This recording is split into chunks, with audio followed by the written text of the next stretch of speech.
I'm Sophia Villalba, your community reporter in Morro Bay. Over the past year, I've covered numerous stories on Vistra, the company proposing the battery energy storage system facility project right behind me at the old power plant.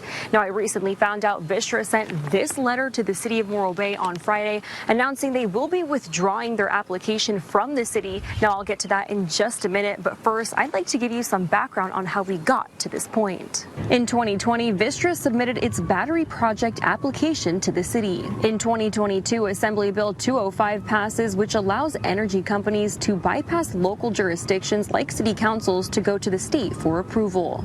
In October of last year, Vistra paused its application with Morro Bay and said it would instead seek approval through the state. Earlier this year, the city council approved a 2-year urgency ordinance prohibiting the acceptance or processing of new BESS projects in the city.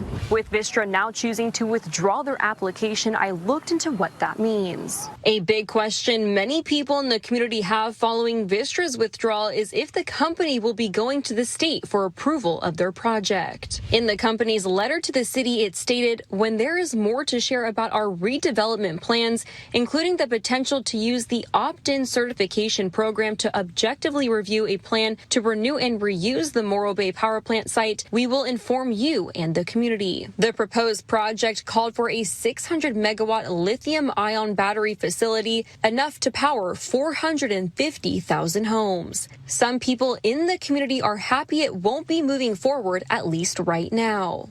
Not good if seawater hits it. Well, it might catch on fire. Not a good deal. But Scott Murdishaw with the California Energy Storage Alliance says this is the kind of project the state needs for reliability, greenhouse gas emissions, and to meet the state's clean energy goals. The fact that we need to reduce greenhouse gases, and California needs to lead the way, just like we did for solar energy, just like we did for wind energy.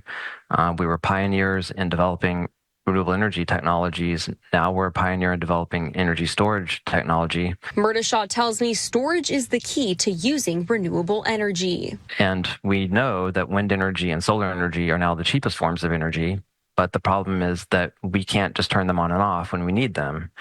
So the way to make that energy reliable, to use that cheap energy, is to store it and then use it when we need it. In Vistra's recent letter, the company stated they were declining the city's request to gift their private property to the city. I asked both the city manager and the community development director for clarification on this and whether the city had in fact requested the property be donated, but my questions so far have gone unanswered. Now I'll continue following this story and we'll bring you any new updates as they happen. In Morro Bay, Sophia Villalba, KSBY News.